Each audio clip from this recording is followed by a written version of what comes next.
eu quero convidar os pesquisadores do Gaia, Giovana Garrido, mestre em Engenharia de Produção, e Matheus Borges, graduando em Estatística, para a apresentação do projeto piloto People Analytics, Métricas de Cooperação e suas relações com o presenteísmo, que vem sendo desenvolvido na Embrapa.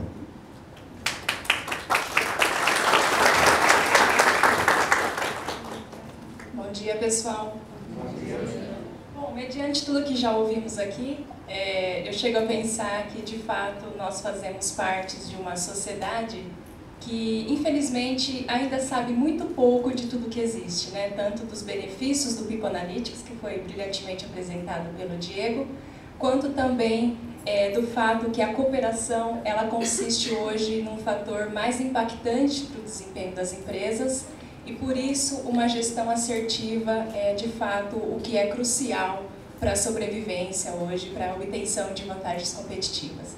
E o que é bastante curioso é o fato que as empresas ainda não são tão conscientes disso, né? Na busca por vantagens competitivas, ainda são priorizados planos complexos, altos investimentos, porém de baixo retorno, quando na realidade a essência para o alcance da sustentabilidade organizacional, quando nós vimos aqui hoje, pode residir em algo assim até mais simples, né? O uso de uma abordagem de gestão que já existe, conforme foi apresentado pelo Diego, para ver, medir, gerenciar aquilo que já está ao alcance da empresa, né? Trabalhando as pessoas, a cooperação entre elas, a integração entre as equipes.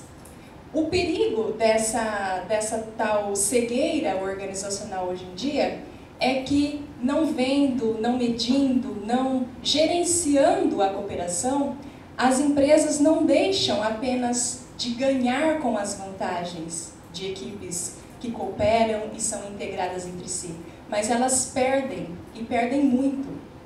Nós sabemos que equipes que não cooperam, equipes que não são integradas, não aprendem, conforme foi exposto pelo Marco. Equipes que não cooperam, não são integradas, não inovam. Consequentemente, não aprendendo, não inovando, empresas cujas equipes não cooperam e não integram, não são integradas, simplesmente não sobrevivem.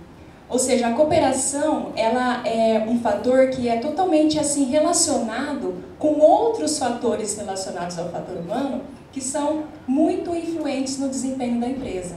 Por isso, este evento abordando então o uso de métricas para garantir assertividade à gestão desse comportamento. E trazendo então para o que foi programado com a exposição desse projeto piloto, dentre os fenômenos relacionados com a cooperação, destaca-se aqui o presenteísmo, né? Essa relação entre cooperação e presenteísmo é algo que vem sendo desvendado pelo Gaia na execução desse projeto piloto junto à Embrapa Informática, que de fato é uma grande satisfação para nós a exposição desse projeto, pelo seu próprio propósito de aprimorar nossas metodologias relacionadas à mensuração e quantificação de dois elementos que são considerados os principais fenômenos relacionados ao capital humano. Então, a exposição desse projeto piloto, ele vem agora para amarrar tudo que foi abordado aqui hoje, tanto no quesito cooperação quanto People Analytics, juntamente com esse novo fenômeno aqui, que é o presenteísmo, cuja mensuração consiste hoje em um dos principais desafios da gestão organizacional. Então, nós conversamos aqui a cooperação como uma relação social, né, no ambiente de trabalho com o objetivo de ajuda mútua no cumprimento dos objetivos da organização. Então, o que vem ser, então, esse presenteísmo e como discorre essa relação? Em termos conceituais, o presenteísmo ele consiste em um tema que tem se tornado objeto de discussão hoje, tanto no ambiente acadêmico quanto no ambiente organizacional, tendo em vista o fato de ele impactar negativamente o desempenho das organizações. Impactos, muitas das vezes, silenciosos, que as empresas nem sequer notam a manifestação desse comportamento e, muito pior, desconhecem todos os seus efeitos. A questão é que o presenteísmo hoje, ele é circundo para uma visão predominante que atrela a manifestação desse comportamento estritamente com aspectos relacionados à saúde do trabalhador. Ou seja, o presenteísmo é visto como um indivíduo que está presente no trabalho, mas doente. Então, a perda de produtividade, que é o que caracteriza esse comportamento, é explicado pela inadequação entre a capacidade física e mental desse indivíduo com a exigência da tarefa que ele executa. Então, isso quer dizer que o estudo das causas, da forma como medir esse comportamento, hoje em dia é totalmente atrelado a essas questões da saúde do trabalhador. No entanto, como nós estamos abordando de capital humano, nós estamos falando de algo muito mais complexo. Então, nós defendemos que o presenteísmo vai muito além dessa esfera. Então, nesse projeto, quando nós relacionamos o presenteísmo com a cooperação, nós estamos trazendo o conceito de presenteísmo como algo bem mais amplo, como o fato de um indivíduo que está presente no trabalho, mas ausente em mente ou comportamento de forma que a produtividade dele seja afetada. Ou seja, uma espécie de ausência invisível, em que o indivíduo está ali, porém ele está produzindo menos do que ele é capaz de produzir. Ou seja, quando nós analisamos todo o potencial, o desempenho potencial desse indivíduo, o presenteísmo acontece quando o indivíduo está operando abaixo daquilo que ele é capaz de fazer, né?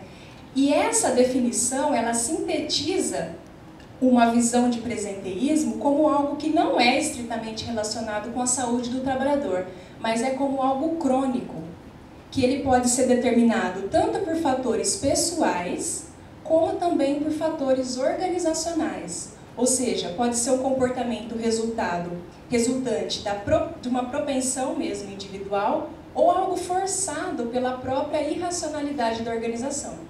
Ou seja, uma postura voluntária ou mesmo involuntária, podendo aí ser determinada por fatores pessoais e organizacionais. Faz parte dos nossos estudos aqui do Gaia representar os comportamentos, os fenômenos que nós estudamos por meio de mapas sistêmicos. Por exemplo, nesse mapa aqui nós temos o presenteísmo,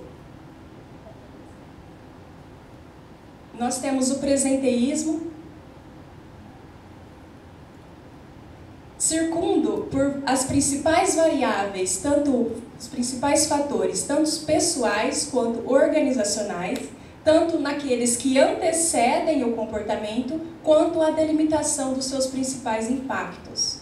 Nós vemos aqui nessa representação que temos aqui fatores principais representados em caixas altas, que nós julgamos como aqueles primordiais no estudo desse fenômeno, e também subfatores que sustentam esse mapa raiz.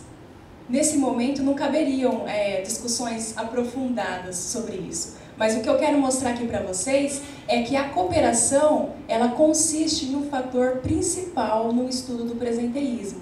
Entre ela e o presenteísmo existe uma relação bionívoca, uma relação inversamente proporcional, que mostra a força da relação de ambos os fenômenos, e por isso a consideração desses dois de maneira conjunta por meio da exposição desse caso. Visando, então, melhor discutir sobre o presenteísmo e também suas relações com a cooperação, por meio dessa visão mais abrangente de presenteísmo, nós sabemos que os indivíduos, eles são seres sociais. E que a vida social, ela tem um alto impacto no trabalho que a pessoa executa na empresa, né?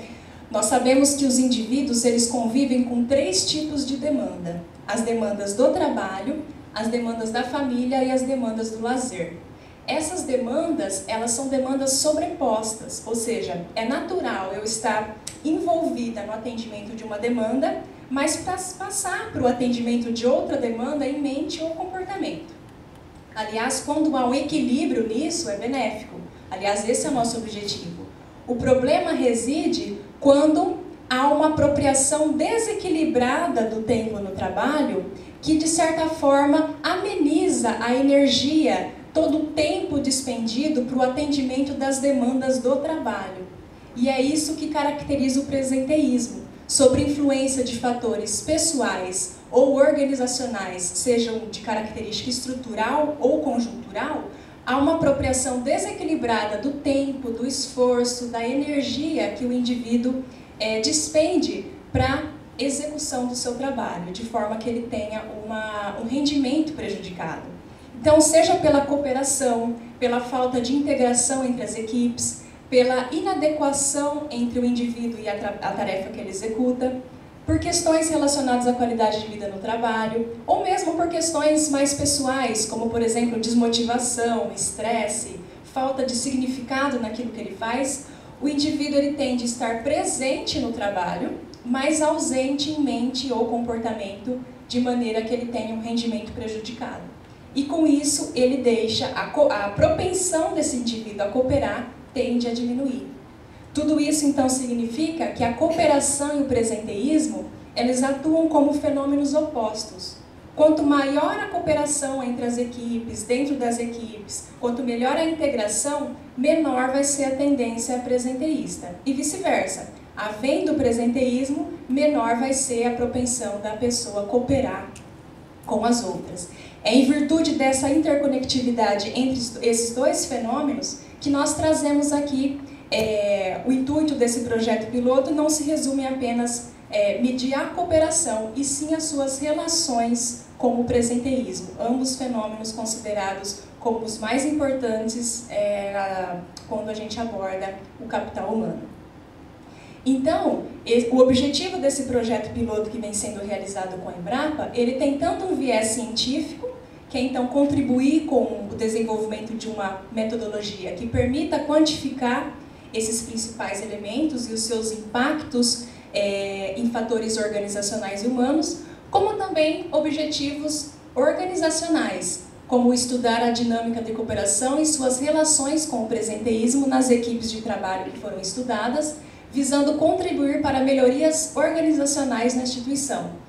E, para tanto, nós adotamos aí o uso de dados e ferramentas analíticas para entender e melhorar a dinâmica do capital humano da organização, ou seja, conforme foi explicitado, por meio do uso aí do People Analytics como abordagem predominante. Apenas em méritos metodológicos, bem rapidamente, estão sendo 5 as equipes pesquisadas, totalizando aí 29 participantes. A escolha dessas equipes, a escolha não foi aleatória. Foram escolhidas equipes que se relacionam entre si e dependem uma das outras para fechar o ciclo de qualquer projeto que é desenvolvido na empresa, de modo que a gente pudesse então avaliar tanto a cooperação dentro dessas equipes, quanto a cooperação entre as equipes. Colocando de maneira bem simples, essa avaliação da cooperação, ela se fundamentou na determinação de algumas dimensões de análise. Por exemplo, o presenteísmo e a cooperação foram colocados aqui como as dimensões de interesse, né, que é o que a gente está buscando medir e quantificar, e considerando ambos os fenômenos como os elementos associados ao capital humano e determinados por fatores pessoais e organizacionais, nós também abordamos essas dimensões de interesse junto a 4 outras dimensões projetoras, ou seja, dimensões que são influentes nessas duas de interesse, como, por exemplo, crenças pessoais, os fatores pessoais, fatores organizacionais e fatores interpessoais. Então, a análise está se resumindo basicamente nisso. Essas dimensões de análise, elas foram desdobradas em variáveis de pesquisa. Essas variáveis de pesquisa foram desdobradas em indicadores, que pela objetividade e facilidade de identificá-los, né, favoreceu o que busca a pesquisa. Esses indicadores, então, eles foram organizados em um questionário. Com a coleta dos dados via questionário, agrupou-se as respostas de modo a formar um coeficiente, um valor agregado para cada uma dessas dimensões, de modo a subsidiar e viabilizar análises estatísticas e todo o tratamento estatístico que o Matheus vai expor aqui um pouquinho para vocês. Eu só quero ressaltar, antes de passar a palavra para o Matheus, que até assim, fundamentando-se, né, na nossa filosofia em termos de People Analytics, A coleta de dados em relação às pessoas, ela foi feita via questionários, conforme eu mencionei, e também foram correlacionadas essas informações com as informações que foram disponibilizadas pela própria empresa, tanto em termos de pessoas, quanto em termos de competência, quanto em termos de processo, porque nós consideramos esses 3 elementos, pessoas, competências e processos, como os elementos fundamentais da empresa. Então, correlacionando dados desses 3 âmbitos, nós garantimos assertividade no método que nós estamos propondo. Então, agora eu chamo o Matheus, passo a palavra para o Matheus, ele vai expor um pouquinho para vocês as análises, os resultados que nós já obtivemos com essa pesquisa que estamos desenvolvendo. Obrigada.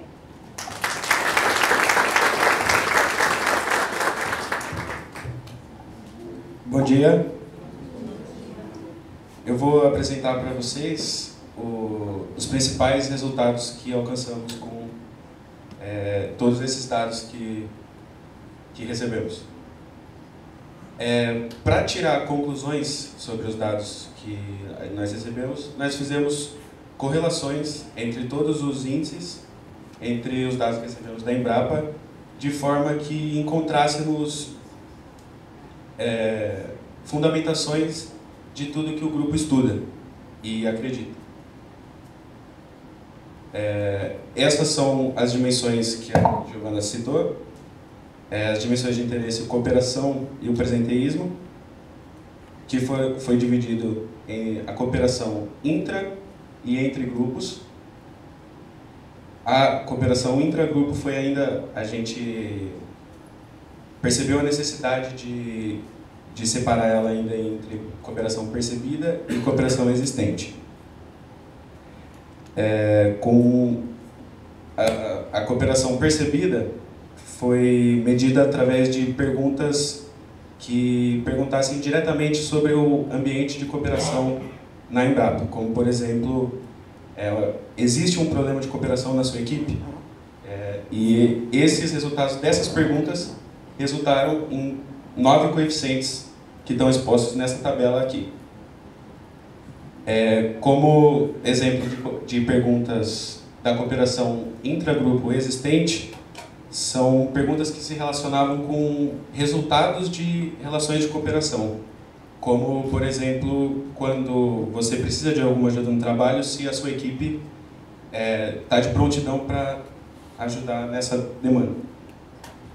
O presenteísmo, por sua vez, foi separado em provável e identificado, com as diferenças que o presenteísmo provável, ele era perguntas sobre o presenteísmo sem especificar uma causa para essa perda de produtividade, que é o presenteísmo.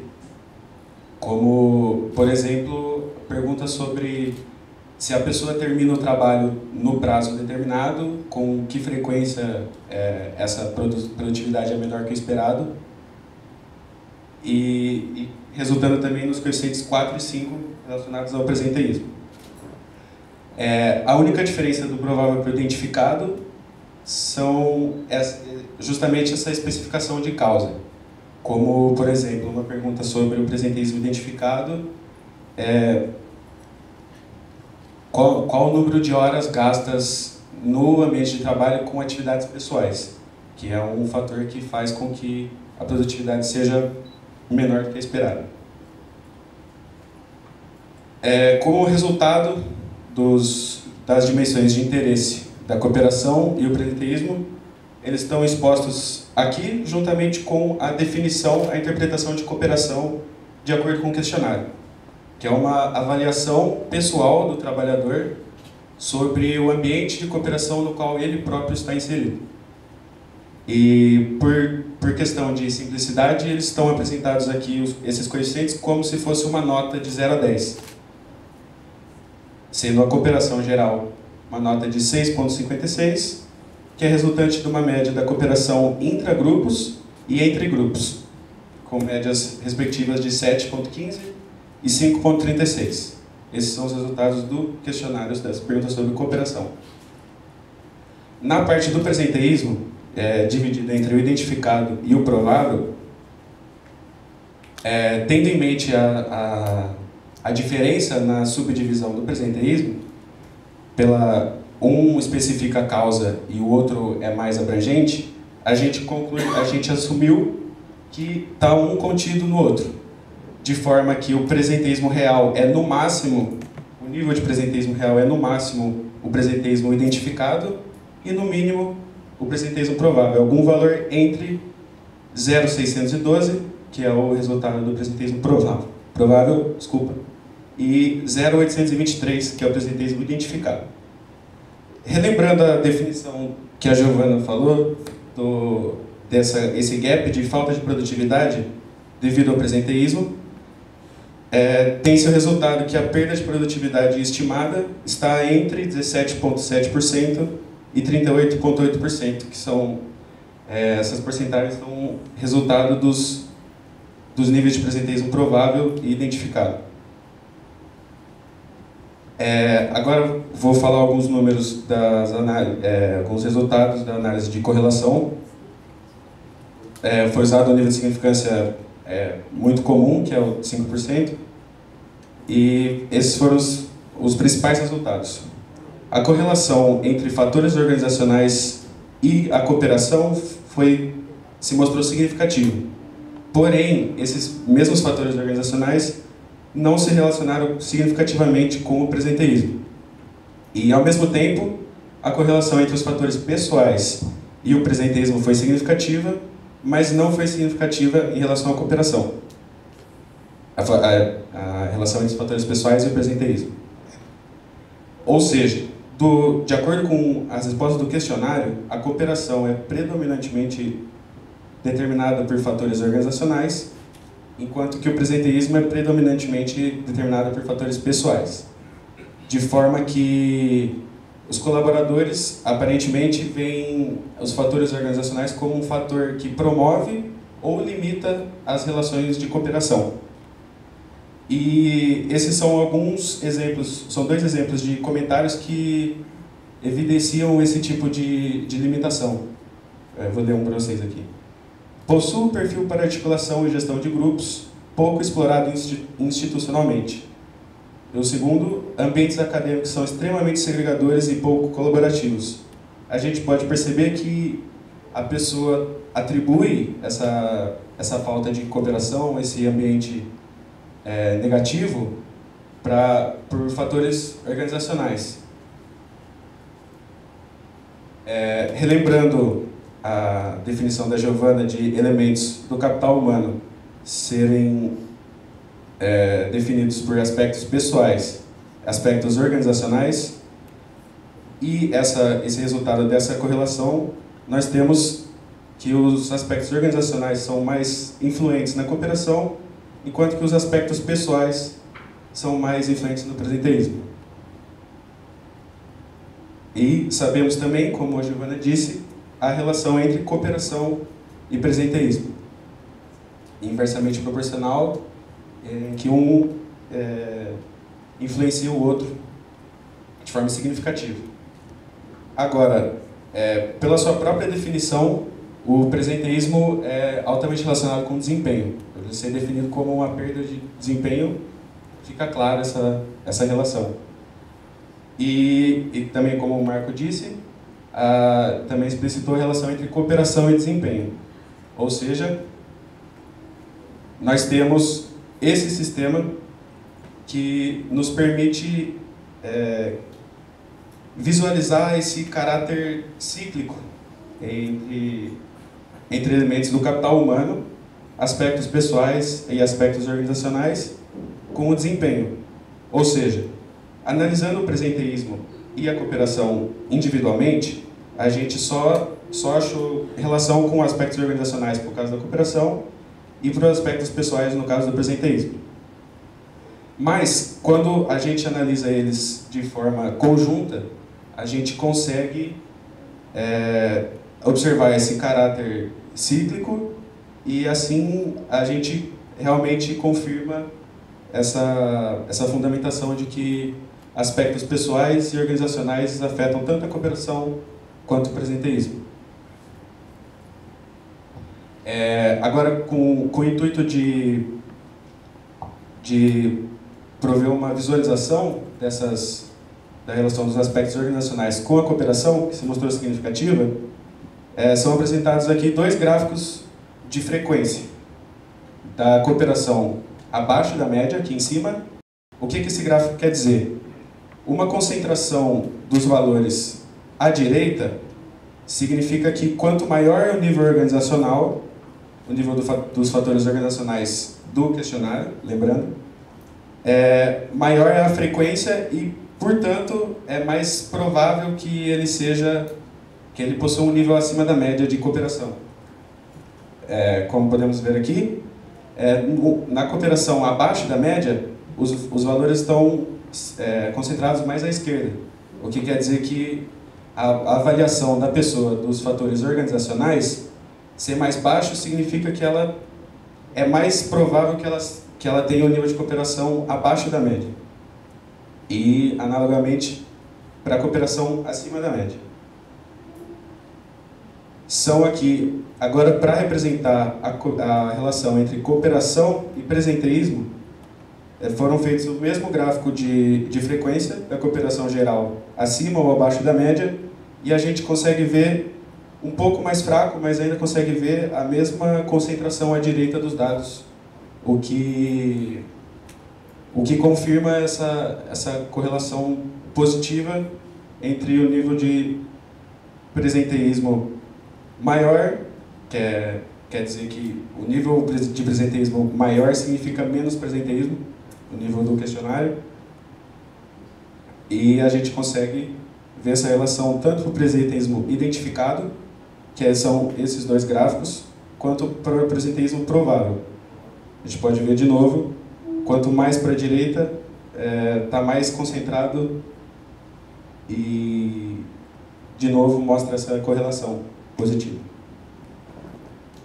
Agora, uma comparação entre a cooperação, que é o índice que a gente obteve como resultado do questionário, e os dados de competência, que são dados que recebemos da empresa. A empresa enviou para nós dados de 9 competências. Dessas 9 competências, nós separamos as 3 que se relacionavam com cooperação. São elas: o trabalho em equipe, flexibilidade e articulação de relacionamentos. Essas são notas que a empresa dava para os seus colaboradores, que resultou num índice de competências que são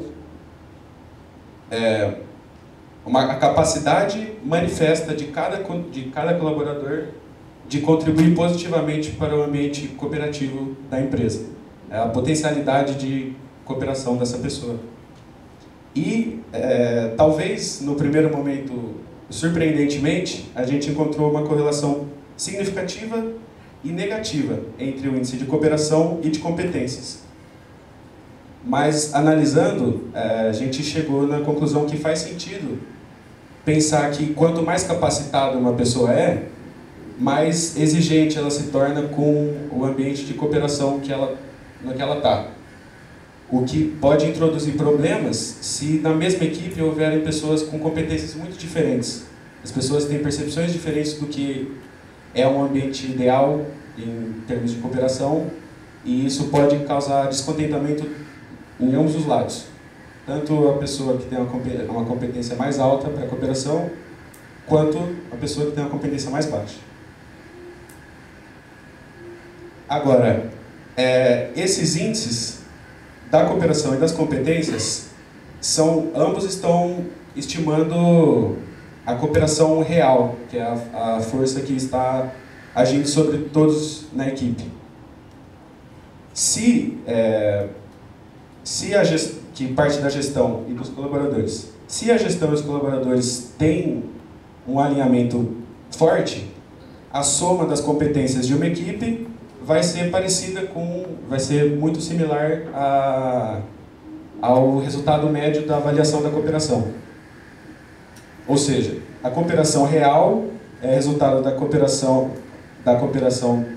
por parte dos colaboradores, mais um erro de julgamento proveniente da subjetividade de quem está avaliando, tanto para as competências como outro erro de subjetividade de avaliação.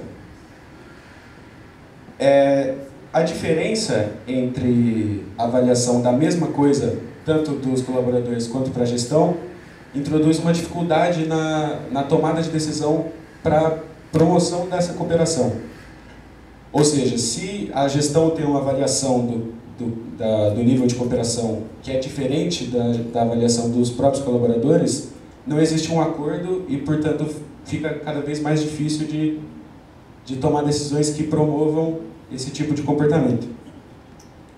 Como resolver isso?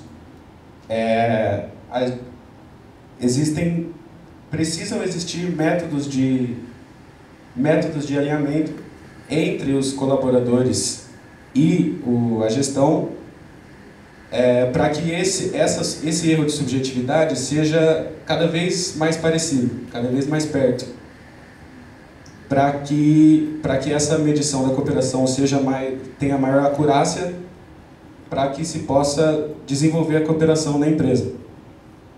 São métodos de alinhamento como feedbacks, dinâmicas, a gestão ser aberta ao diálogo e escutar e levar em consideração a visão dos colaboradores.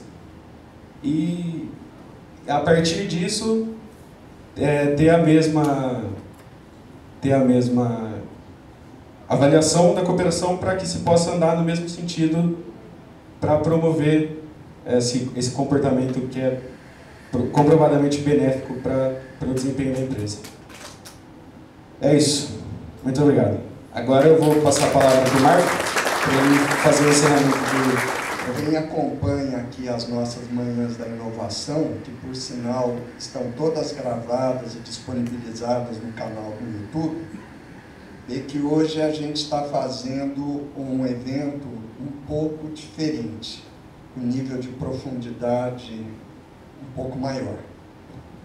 E eu quero explicar algumas coisas rapidamente para vocês entenderem o que nós estamos fazendo. Eu sou engenheiro de formação e quando eu me formei, eu fui trabalhar numa área de altíssima tecnologia, que são processos de fabricação de componentes microeletrônicos, chips. Tecnologias sempre muito avançadas realmente.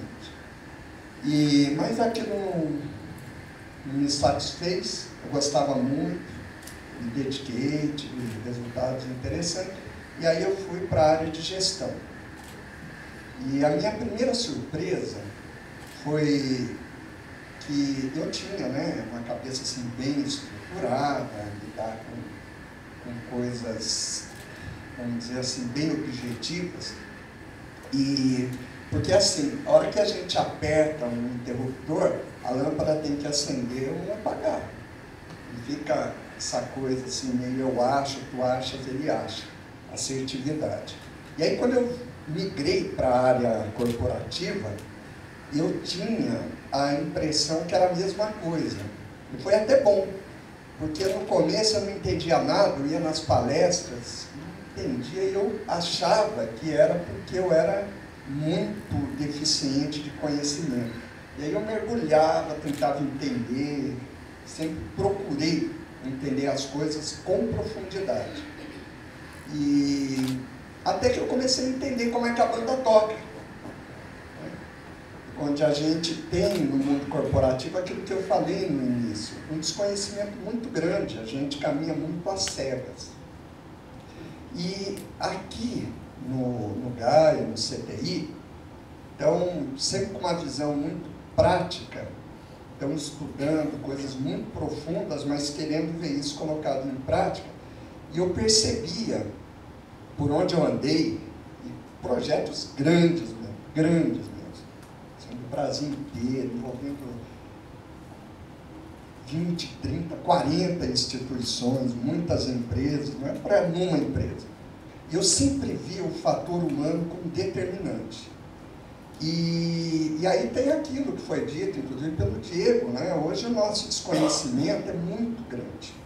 E eu percebi, num determinado momento, que só falar não adianta mesmo. Porque é uma concorrência desleal. As outras áreas trabalham com dados, trabalham com planilhas, retorno sobre investimento. E a área que lida com pessoas trabalha com, eu acho, não, olha, vamos investir num treinamento, porque isso vai melhorar as pessoas. Ah, quanto custa? Tanto. E qual o retorno? Não sei. Então fica muito frágil a argumentação. E entendendo a cabeça, né, que eu tenho uma, lógico, racional, então começamos a trabalhar muito tempo já nessas coisas, procurando ter assertividade, ter números concretos. E foi aí que surgiu, então, todo esse nosso trabalho. Então, isso que vocês viram agora, essa apresentação, é uma aplicação bem avançada de People Analytics, bem avançada, muito mais do que as poucas aplicações que existem hoje estão fazendo. O ano passado, um dos membros da equipe, o Rafael, ele esteve na Inglaterra, e nós identificamos quem é a maior autoridade europeia no assunto. É uma pessoa chamada Martin Edwards, professor, curso de doutorado do King's College Business School, em Londres. E nós fomos lá e ele falou que nós aqui estamos mais avançados do que eles. Então vocês estão vendo coisas assim bem sofisticadas mesmo. Por isso que provavelmente alguns aí devam ter dado umas viajadas. Por exemplo, muita gente talvez nem tenha ouvido falar o que é presenteísmo. Menos ainda tenham ideia do que é. E por sinal, a Giovana é uma das especialistas em presenteísmo. Aquele mapa que ela mostrou sistêmico, aquilo lá é uma simplificação, né? Coisa não é brincadeira não. E nós já estamos mostrando para vocês assim, métodos de medir, uma coisa que a maioria das pessoas nem sabe que existe. Por que eu estou dizendo isso? Por vários motivos. E um deles, né, um dos principais motivos, é que, yes, we can, a gente pode medir essas coisas. O que a gente precisa é desenvolver a metodologia. Porque vamos pegar alguns aspectos assim mais evidentes. Quando o Matheus apresenta que tem um presenteísmo de 39%, 38,8%, o que ele está dizendo na prática? Significa isso. Significa que nessa organização, que é a Embrapa Informática, 40% praticamente da produtividade está indo pelo ralo. Imagina, compara isso, por exemplo, com matéria-prima. É como se no estoque de matéria-prima da empresa, 40% estivesse sendo roubada. 40% da água consumida é jogada fora. Que é exatamente isso que é. Exatamente isso que é. Porque o capital humano, ele é um ativo econômico, ele é um recurso. É que como ninguém vê, ninguém sente. Fica tudo por isso mesmo. Agora, pior ainda é a gente pensar que esses 40% é uma perda de produtividade em relação a que essa organização consegue oferecer hoje. Mas se a gente trabalha, o nível de produtividade aumenta mais ainda. Estão entendendo? Quer dizer, falando de 40% em relação ao estado atual. Eu faço uma comparação para as pessoas entenderem assim um pouquinho mais fácil, o seguinte, o que é pessoa e o que é capital humano. Porque a gente pensa assim, né? Eu compro um computador, eu ponho o computador aqui e ele me dá aquilo que eu preciso. Compro uma prensa, ele me dá aquilo que eu preciso. Eu contrato uma pessoa, ela vem cá e dá o que eu preciso. Só que ser humano é de outra forma que funciona. Então, isso que ela pensa, põe lá a pessoa 8 horas, ela está me dando X. Isso é o conceito de mão de obra. Capital humano significa o resultado efetivo que é dado por aquela pessoa. Então, eu faço a seguinte comparação. Pense 2 times de futebol. Ambos têm 11 jogadores jogando 90 minutos. E todas as condições iguais. Mesma bola, mesmo campo, calção, chuteira e meia. Um time é o Ibis, considerado o pior time do mundo. Outro time ia falar Ponte Preta, mas para não dar polêmica, eu vou colocar um do mesmo nível. O Paris Saint-Germain, por exemplo. Né? Então, o resultado que a gente consegue desse lado aqui é o que a gente chama de capital humano. É quantas pessoas realmente produzem. Porque não é máquina. Não é uma coisa que é definida somente por uma questão objetiva, como, por exemplo, horas de dedicação. Agora, aí volta ao problema. Mas como que a gente mostra isso? Porque é evidente. Né? Por exemplo, quando eu só falava, eu falava assim: olha, gente, vocês veem como é importante trabalhar o fator humano. Vocês já trabalharam com equipe motivada? Já. Já trabalhou com equipe desmotivada? Já. O resultado é o mesmo? Não é. Ah, beleza, sai do auditório e continua tudo igual. Por quê? Porque falta essa sensibilidade. Daí a importância das métricas. E aí o que vem acontecendo? Nós sempre trabalhamos aqui com projetos de aplicação prática. Só que está ficando cada vez mais difícil a contratação de órgãos públicos. Por exemplo, nós fomos chamados para fazer um projeto maravilhoso, assim, brilhou os olhos, eu posso até falar, pelo Banco Central do Brasil. É uma instituição de quase 5 mil funcionários que está se preparando para umas mudanças profundas para o ano 2020. Então, eles queriam que a gente fizesse todo o trabalho de identificar todas as mudanças que vão acontecer, o perfil que vai precisar, as competências e o plano de alocação, tudo isso usando o People Analytics. E nós não conseguimos ser contratados por problemas legais, jurídicos. O Tribunal Superior do Trabalho também já quis nos contratar 2 vezes. Tal. Então, o que a gente resolveu fazer? Nós criamos uma empresa, o nome disso é Spin-off. Então, o nosso grupo, que é um grupo de pesquisas aplicado, deu origem a uma empresa. E essa empresa, então, ela vem desenvolvendo muitas atividades em parceria. Vocês viram, a Giovana mostrou lá o modelo, né? E trabalha, então, com capacitação profissional, com serviços, consultoria e software. Quando ela foi criada, uma parte de nós queria que ela só trabalhasse com software, ferramentas, desenvolver software. Mas aí eu disse assim: meus amigos, você vai vender um software de uma coisa que ninguém nem sabe o que é, porque o People Analytics, eu não falando, mas é algo muito novo. Aqueles primeiros casos que o Diego mostrou são de 2014, 2015 para cá. É novo em nível mundial. Né? Então você vai fazer a ferramenta de uma coisa que ninguém nem sabe que existe. Daí a necessidade de palestras, a gente tem viajado o Brasil inteiro dando palestras, dando cursos. Né?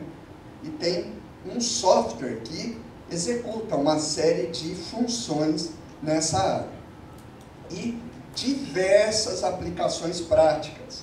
Por exemplo, de gestão do absenteísmo, identificar as competências críticas.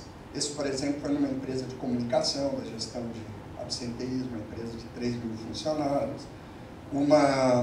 Um trabalho para identificar quais são as competências que impactam mais o desempenho da empresa e qual que é o retorno sobre investimento no desenvolvimento daquelas competências. A empresa investir, por exemplo, R$10 mil no desenvolvimento de uma determinada competência, no caso é uma empresa de software, então, por exemplo, desenvolver na capacitação de uma linguagem, PHP, qual que é o retorno esperado?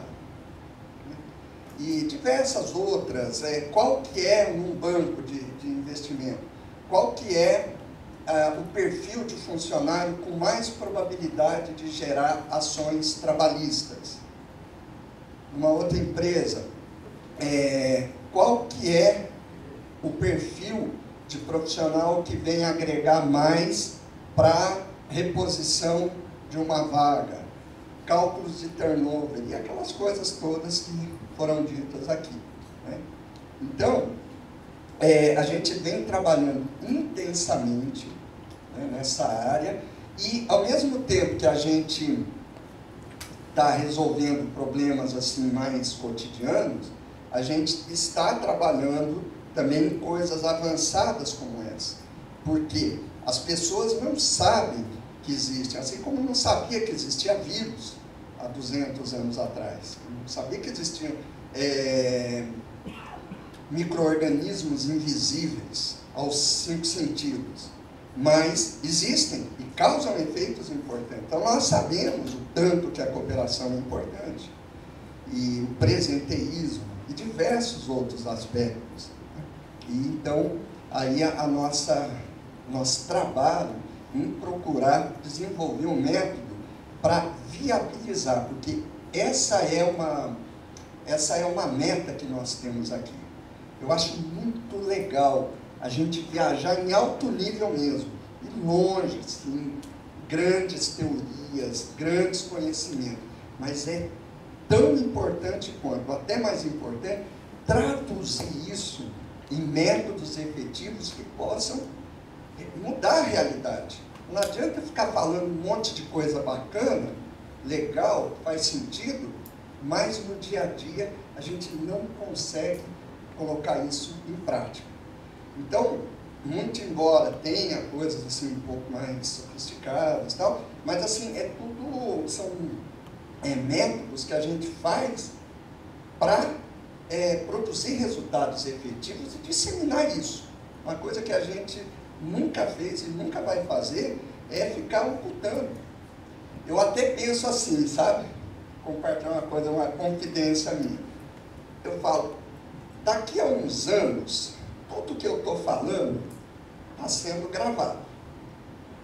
Então, quem sabe vai ter alguém mais ligado nas coisas, que vai prestar mais atenção no que está sendo dito e vai ver que soluções que existem para uma série de problemas. Porque nós estamos vivendo um momento, não só nas organizações, mas principalmente nas organizações, de muita superficialidade. A hora que a gente aprofunda alguma coisa, o pessoal espana. Então é assim, é receita de bolo, é case, coisa assim, e sem a exploração mais profunda, que é o que gera competência. E isso no mundo corporativo é uma coisa muito séria, é um desconhecimento muito grande, inclusive da própria natureza da organização, que é uma empresa. Então, como é que é possível, se a gente parar para pensar, né? Diretores, CEOs de grandes corporações, eles não têm ideia dessas coisas que nós estamos falando.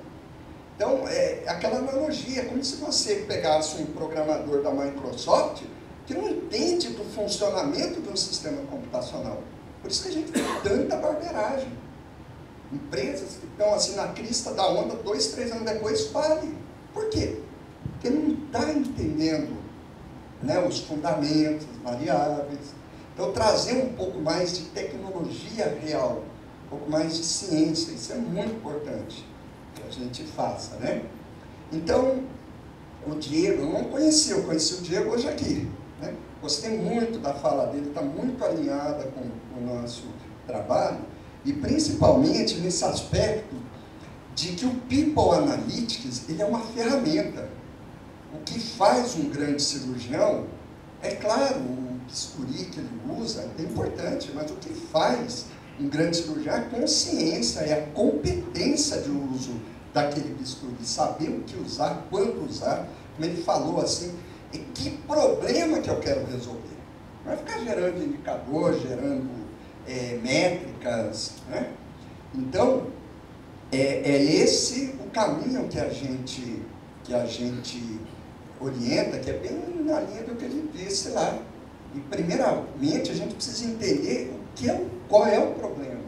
para depois entrar com o People Analytics e depois agir em conformidade com aquilo que foi levantado. Então, assim, estruturando isso e concluindo, portanto, a minha fala, o People Analytics, ele disponibiliza para nós métodos muito poderosos para transformar dados em informações. Aquilo que o Matheus mostrou para a gente é o resumo do resumo do resumo, né? Porque, assim, a quantidade de informação que pode ser gerado é impressionante. Nós tivemos umas 2 ou 3 reuniões para decidir o que a gente ia gerar de informação. Agora, do que vale informação? Nada. Se a informação valesse alguma coisa por si, era só comprar um monte de livro e todo mundo seria muito competente. É preciso transformar isso em conhecimento, e aí é que entra a dimensão humana. Então, é o que eu terminei de dizer agora, ferramenta, isso tem que ser metabolizado pelos gestores para gerar o conhecimento e a competência necessária para agir melhor. Mas aí vem a questão da orquestra. Só que a gente não está sozinho, tudo é coletivo. Então, harmonizando tudo isso para gerar as grandes competências organizacionais e desenvolver, então, empresas cada vez melhores e transformar esse país nosso aqui para melhor. Porque não se constrói uma grande nação sem empresas boas, porque toda a riqueza econômica é gerada através das organizações. Então, uma organização competitiva, sustentável, ela é um fator importante de desenvolvimento, não só econômico, mas social do país.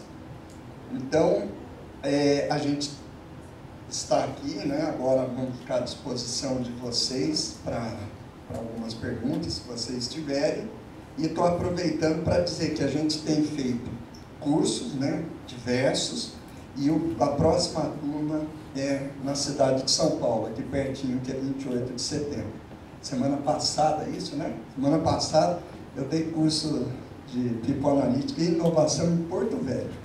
Tenho uma ideia de como a coisa está prosperando. Ok? Então, muito obrigado. E agora chamamos os dois aqui. Matheus e Giovana, por favor. E fica aberto aí a perguntas, comentários, o que vocês quiserem saber. O uso do microfone é por causa da gravação.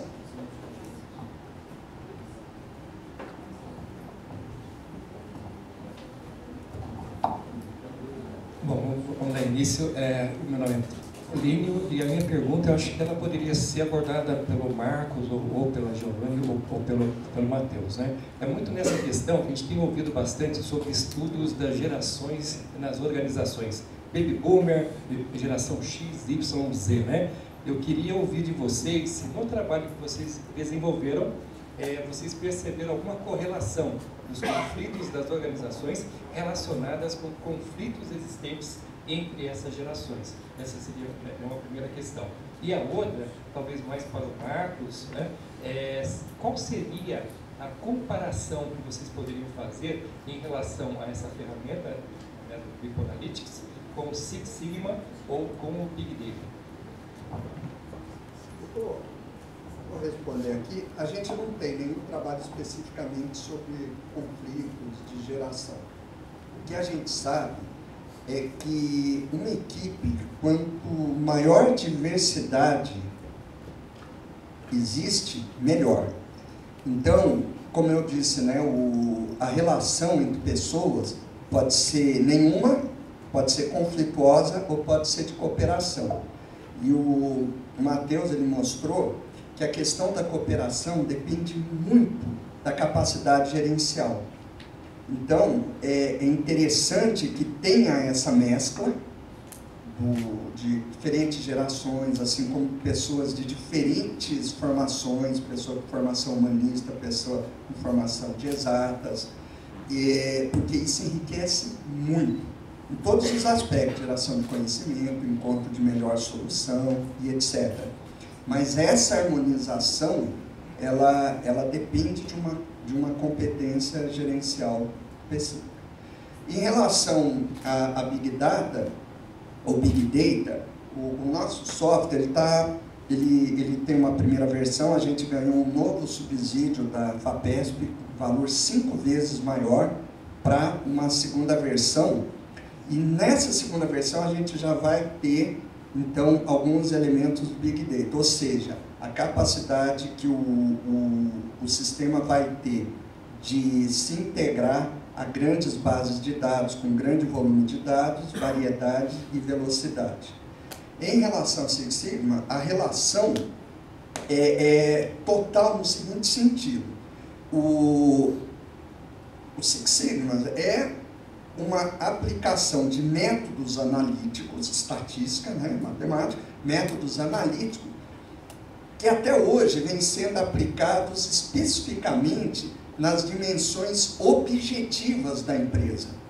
E o People Analytics é a mesma coisa, só que trazendo os fatores humanos também. E é importante que isso seja analisado junto, que eles estão juntos, uma coisa não está separada da outra. Tá? Querem falar alguma coisa?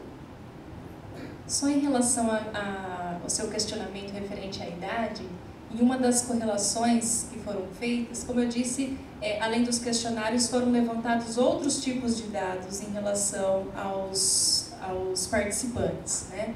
Inclusive dados sociodemográficos. E talvez o Matheus possa até falar com mais propriedade, mas houve sim uma correlação, principalmente em relação ao presenteísmo, que quanto maior a idade da pessoa, quanto mais velho, menor vem sendo a propensão deles manifestar esse tipo de comportamento. Então, com certeza, vai ao encontro desse seu questionamento em relação à atual geração que nós temos hoje.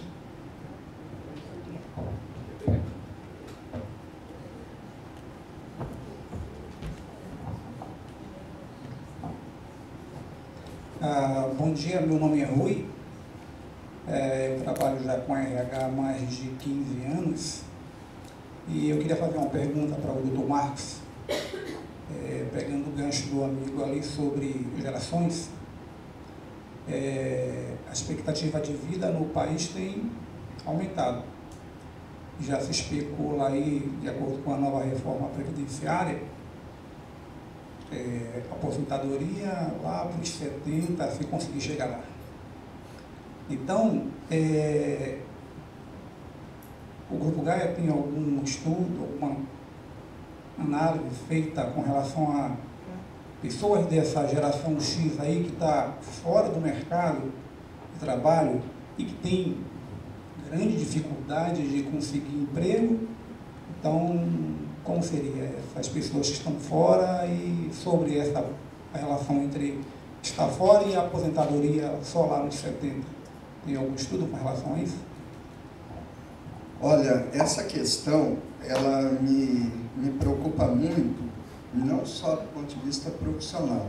Eu tenho quase toda semana pensado, né? É uma questão muito complexa, que envolve diferentes aspectos.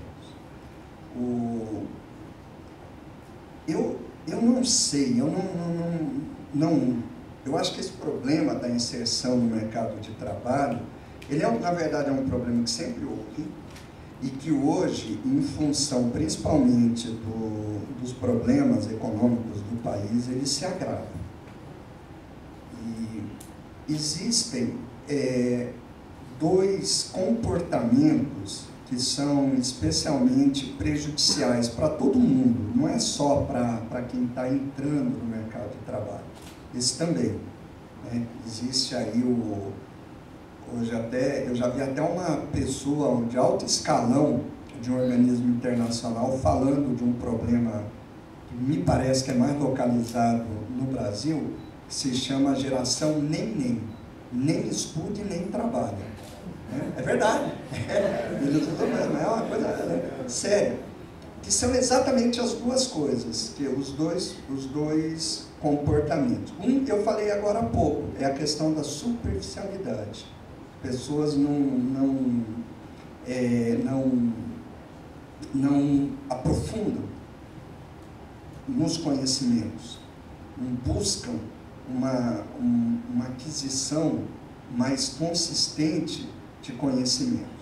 Então, eu tenho falado para muita gente, vale para todos os profissionais de RH, se vocês observarem as tendências, inclusive da substituição do ser humano por máquina, etc., a gente vai verificar que o conhecimento de ciência dos dados ele vai ser cada vez mais imprescindível para quem quiser se manter atualizado no mercado de trabalho.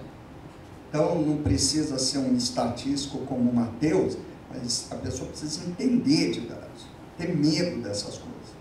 E aí o segundo comportamento, da outro NEM, né, no início de NEM trabalha, que é um nível de acomodação muito grande que existe, e aí também tem vários estudos, tem um filósofo que eu leio muito, ele fala, a gente está vivendo uma geração de gente frouxa, a geração do mentiolate sem dor, que não se dispõe a ralar, que precisa. Eu vejo, acompanho, participo, né, aqui em vários fóruns, sou uma pessoa assim, razoavelmente ativa. E eu vejo, assim, por exemplo, né, a síndrome do Steve Jobs, do empreendedor. Então a pessoa vai ter uma ideia genial e vai ficar multimilionário, vai revolucionar o mundo. Isso não existe. Não existe, é ralação mesmo. A gente precisa ralar. Então são as duas coisas. É o esforço inteligente. Então são dois comportamentos. Inteligência, parar de ser tão superficial do jeito que nós somos, e saber que precisa de esforço. O mais é a gente lidar com a situação, rezar aí para ter governantes um pouco menos ruins, em todos os sentidos, e esperar uma melhoria no Brasil.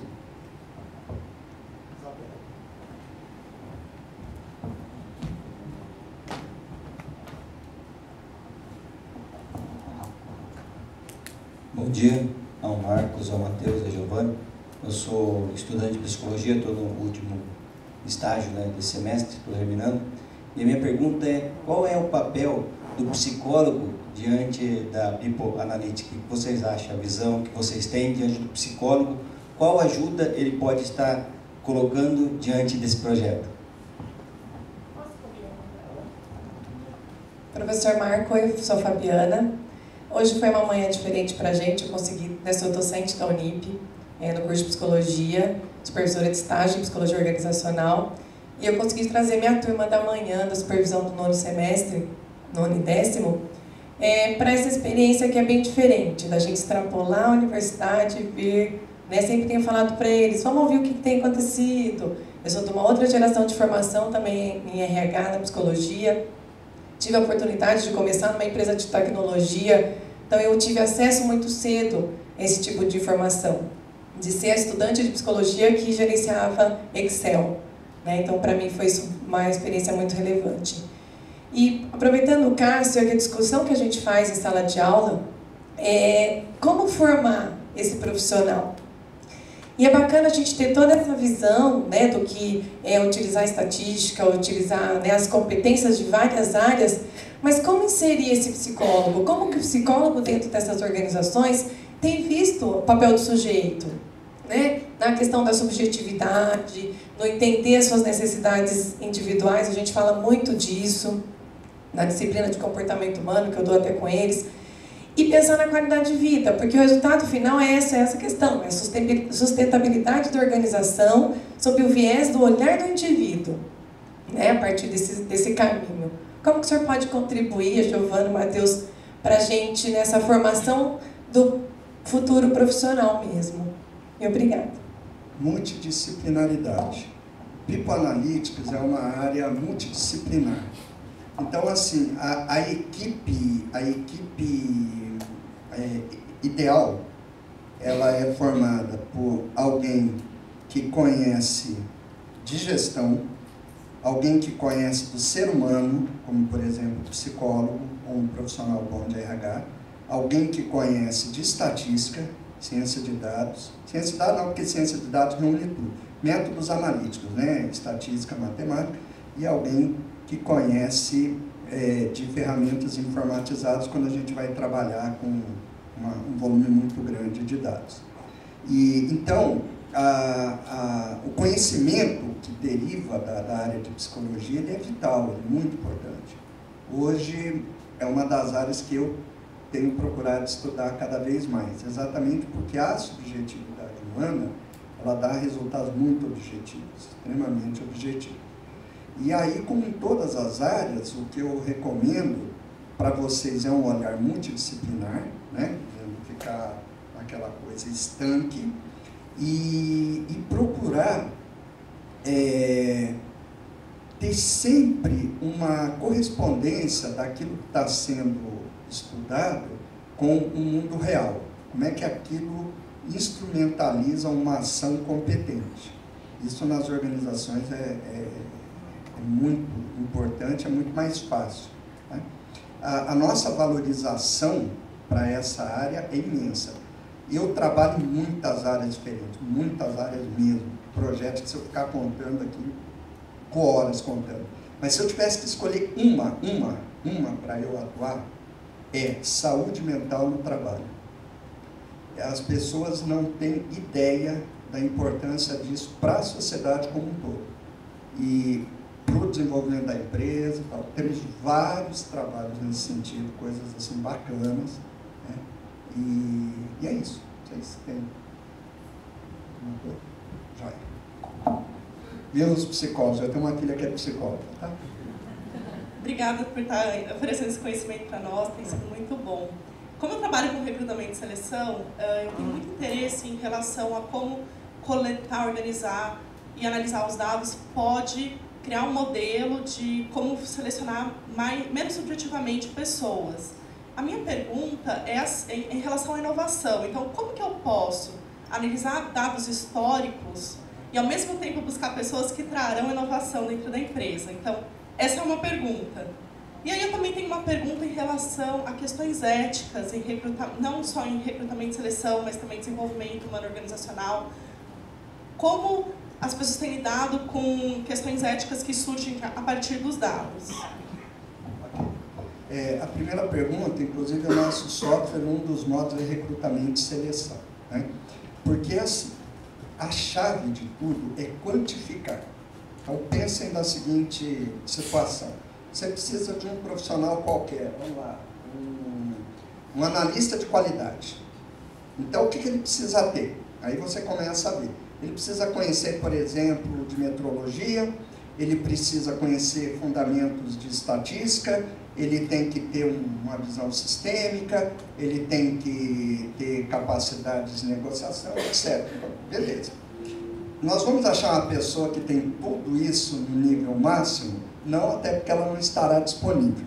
Então, qual é o peso relativo de cada um deles? Então, Isabela, é basicamente isso. Então, eu identifico a necessidade, e aí eu comparo com os prospectos. O que os diversos prospectos, né, os potenciais candidatos, eles apresentam daqueles fatores. Aí entram os dados históricos. Através dos dados históricos, nós vamos correlacionar o efeito de cada fator no resultado.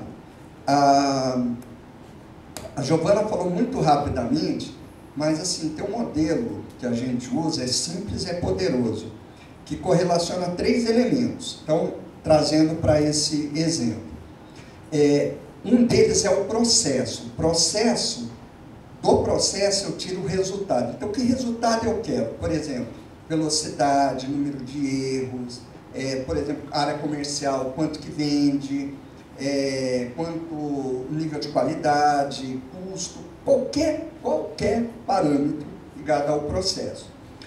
Competências são essas que eu falei, né? São os fatores que fazem com que o processo seja melhor executado. Por exemplo, no futebol, o processo é o mesmo, mas a Ponte Preta, Barcelona, Paris Saint-Germain, times nesse nível, eles executam cada um desses processos com um nível de competência maior, são vários fatores. E as pessoas que são os portadores dessas competências, desses fatores. Então, o ser humano, o que a gente entende por capital humano não é a pessoa, ele é portador do capital humano, é o quanto que ele aporta, né? Então, pelos métodos analíticos, a gente consegue identificar quanto cada um desses fatores, eu dei um exemplo aí, né, eles aportam.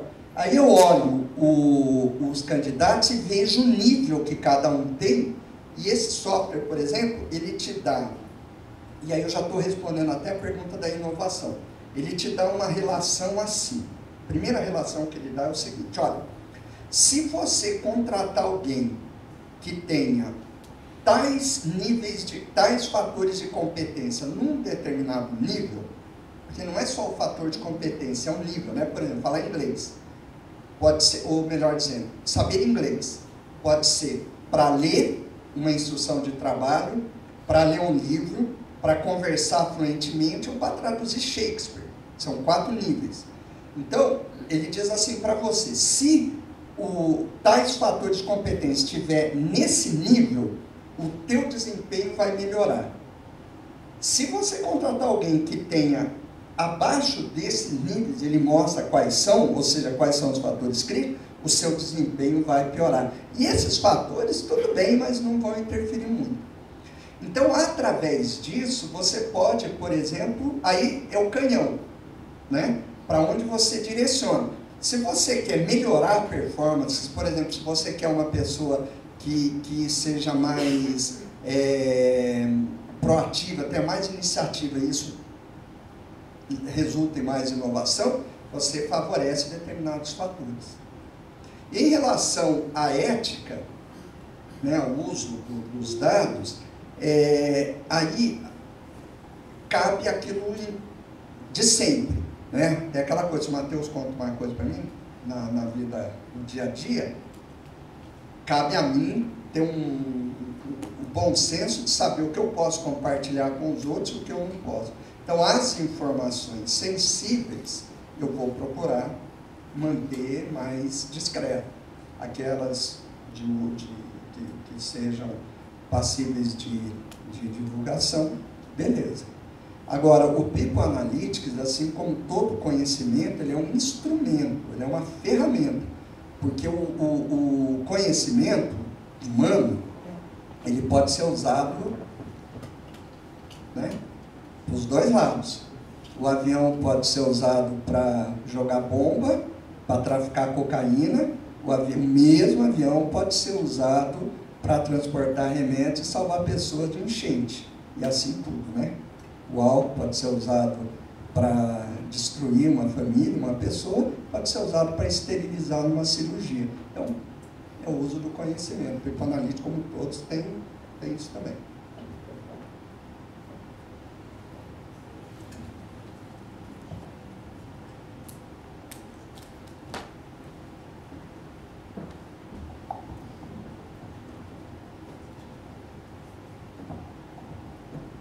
Primeiramente, bom dia a todos, né? Meu nome é Jackson, eu sou da área de TI, sou professor no São Paulo Souza, e uma coisa que eu vejo assim, quando eu olhei a apresentação, é que o People Analytics, ele é muito, parece assim, pra gente de TI muito claro, né?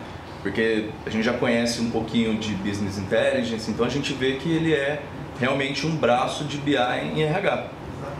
Então, eu vi assim que foi falado, né, por exemplo, definir a origem dos dados, né, para você poder coletar, fazer a leitura e transformação desses dados, apresentar depois relatórios e tal. Mas o meu questionamento tem a ver um pouquinho com a ferramenta, né? Como que vocês olham a parte de apresentar esses dados? Porque quem, não os dados, a informação, né, já transformada, quem vai receber, às vezes está... vai ser a área de decisão, mas nem sempre eles têm esse olhar de matemático, de um estatístico e tudo mais. Então, a gente vê no BI, por exemplo, o uso de dashboards, né? Então, eu gostaria de saber se vocês têm olhado isso pensando no lado humanizado, né? Então, a gente tem até o profissional de User Experience, por exemplo. E um outro questionamento que eu gostaria de saber é sobre a colaboração. Quando vocês falaram de colaboração da ferramenta, se vocês utilizam algum tipo de repositório para colocar uma base de conhecimento. Bom, é isso aí mesmo, você matou a charada. O People Analytics pode ser pensado assim como um BI interno, focado no fator humano. Por isso que quando eu respondi o Six, a mesma coisa. Então, toda a parte analítica é exatamente a mesma. Qual que é a grande diferença e que requer cuidado? Todos os fatores, todos não, mas 90 e tantos % dos fatores ligados ao ser humano, ele tem um nível de complexidade muito maior. Posso falar assim como pesquisador. Uma coisa é você medir corrente elétrica, uma coisa é você medir tempo, outra coisa é você medir, por exemplo, nível de cooperação.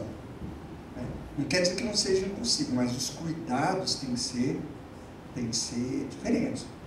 Tem aí uma ciência ligada a isso. Né? Em relação ao que você falou, inclusive na equipe que a gente está montando aí do desenvolvimento de software, um dos especialistas é em User Experience, porque a gente precisa fazer coisas, né, ferramentas, métodos, que sejam compreensíveis às pessoas. A essência da comunicação não é o que eu falo, é o que você entende. Então eu tenho que transformar isso de uma maneira palatável, que seja digerível. Então a gente tem esse olhar, e aí vai muito daquilo que também o Diego falou, que a gente trabalha com os níveis de maturidade. Então o People Analytics, onde ele se aplica? Onde tiver gente. Qual é o tipo de empresa? Qualquer uma. Agora, como faz isso, a partir de que momento, depende do nível de maturidade. Então, uma empresa, como por exemplo aquela coreana que eu falei lá de desenvolvimento de software, uma empresa super já madura, tudo. Então a gente trabalha com dashboards mais complexos, que é conjunto de indicadores, né? Painel de bordo, isso aí. Agora, por exemplo, chegar com uma empresa que nunca mediu nada, e falar, né, existe uma correlação positiva do presenteísmo com a cooperação, o cara vira. Então aí vamos dizer, coisas um pouco mais simples e gradualmente trazendo essa maturidade. Joia? Bom, então fica sendo a última pergunta, as duas últimas então, por causa do horário, e aí a gente continua na próxima.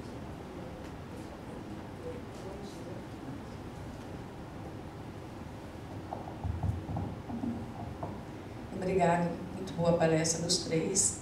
Na verdade, eu queria fazer uma colocação, nem uma pergunta, que eu achei bastante interessante esse programa, mas ele, pelo que eu vi, ele se aplica a média e grandes empresas. Hoje a gente vê que as pequenas e microempresas têm problemas de contratação, de RH, que acho que talvez nem seja RH, talvez seja DP, Departamento Pessoal, mas um problema sério de como lidar com o elemento humano, que eu acho que está mais para a mão de obra do que capital humano.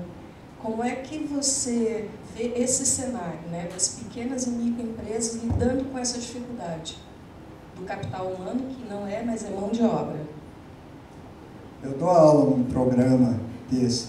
Não, no People Analytics não é só para isso não, a Embrapa Informática são 110, quantos funcionários? Sei lá, 110, né? 110, 120 funcionários. E o nosso foco nem é a Embrapa toda, né? A questão é ter ou não ter os dados.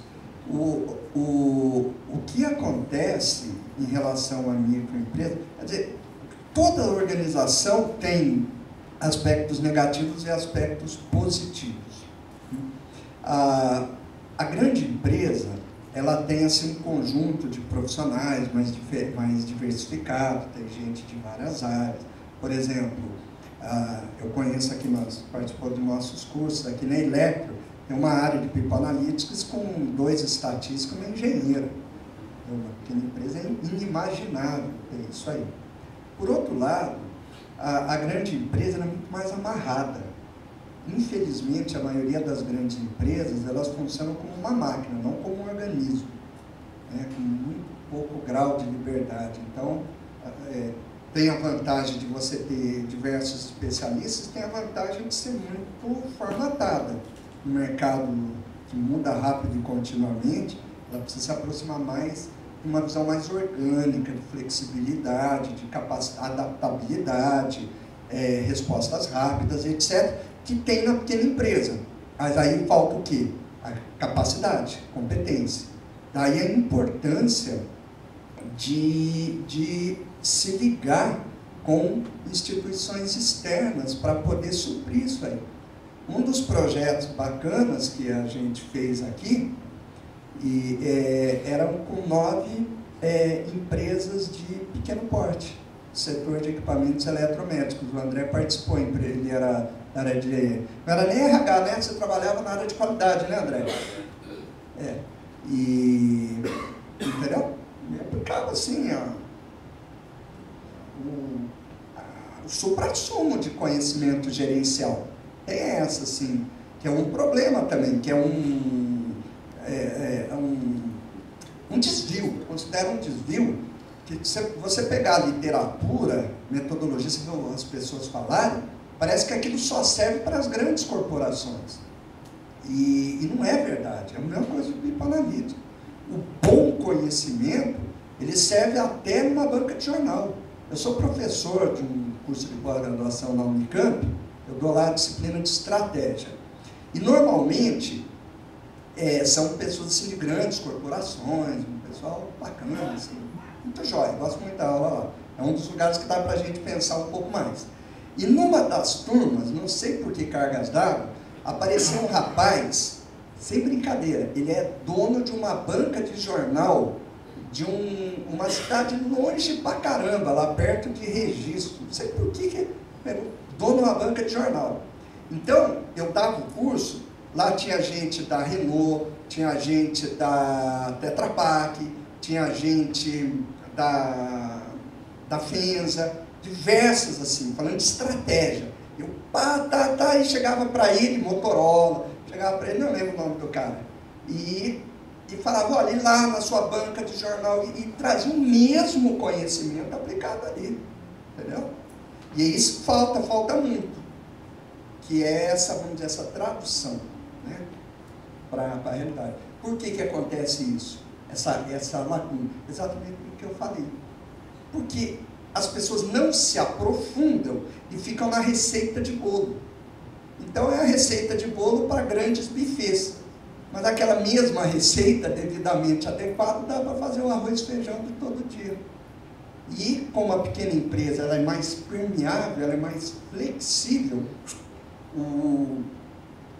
vamos dizer, o ganho de desempenho é muito grande. Eu trabalho bastante com pequena empresa, não é pouco não. Tinha mais você aqui, né? Aqui, eu respondi?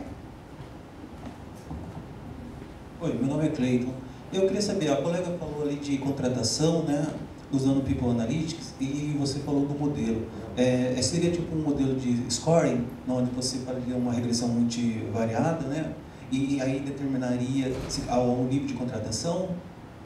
Olha, no nosso caso aqui, ele é um pouco mais sofisticado, mas é mais ou menos na mesma linha, porque ele utiliza uma série de algoritmos que envolve não só as correlações, né? Isso que eu ia ver. Essas variáveis são independentes. Exatamente, mas ele trabalha também com análise de risco, ou seja, ele te dá a probabilidade de que aquele achado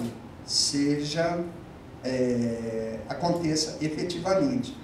Porque quando eu disse assim da gente entender estatística, isso é um exemplo interessante. Não é necessariamente conhecer, por exemplo, regressão logarítmica. Esse rapaz teve que aprender por causa do nosso projeto. Eu continuo não sabendo aplicar a regressão logarítmica, você sabe? Também não. Nós somos especialistas em People Analytics. Mas a gente sabe, como você está falando, né?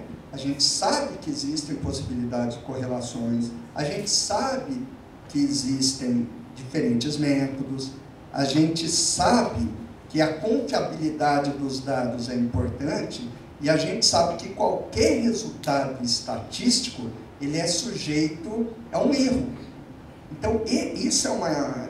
Realmente, aí, voltando à pergunta lá dos psicólogos, entendeu? A ideia é isso que eu digo, assim, de ter o conceito da estatística, o conceito do que a média significa e o que ela não significa. O que é um conceito de variabilidade, para daí poder interagir e chamar quem conhece. Tá ok, obrigado. Tá bom, né, seu Newton? O Newton hoje está mais calmo, normalmente ele fica mais assim. Então, passar a palavra aqui aos dois para se despedir. Bom, eu quero agradecer então a presença de todos e de fato ressaltar que para aquelas empresas hoje que de fato buscam a obtenção de uma vantagem competitiva, a hora de fato é agora, né? People Analytics vem vindo aí como uma tendência promissora na gestão do capital humano e como um principal fator, aí, uma principal ferramenta para sobrevivência no mercado. Então, todo mês nós fazemos esses eventos e será um prazer receber todos vocês novamente. Obrigada.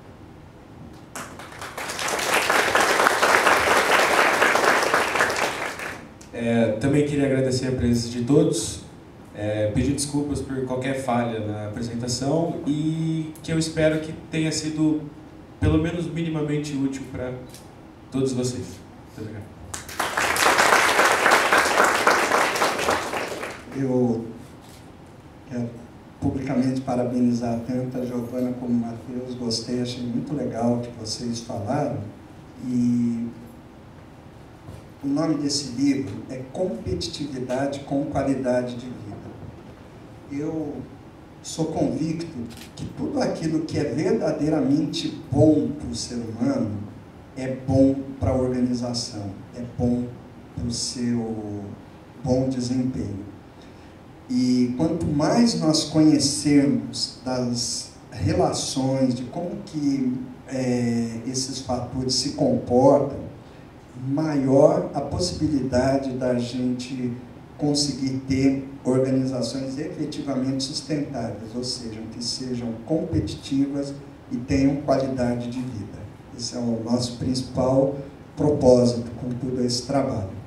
E nós temos mensalmente esse evento aqui, os vídeos são disponibilizados no canal Gaia CTI, canal de YouTube, temos diversas publicações, espero que a gente possa se reencontrar. E também, hoje eu falei bastante de grupo, né? Nós estamos os três aqui, saindo na fotografia, estamos saindo bem aí, Carioca? Mas isso aqui é fruto de um trabalho coletivo. Aqui, por exemplo, na frente, tem os vários membros, trabalham cada um com a sua função, né? A Sário, o Newton, o Renan, o Robson, a Letícia, a Carla e outros que nem estão aqui hoje. Então, agradeço também bastante a vocês.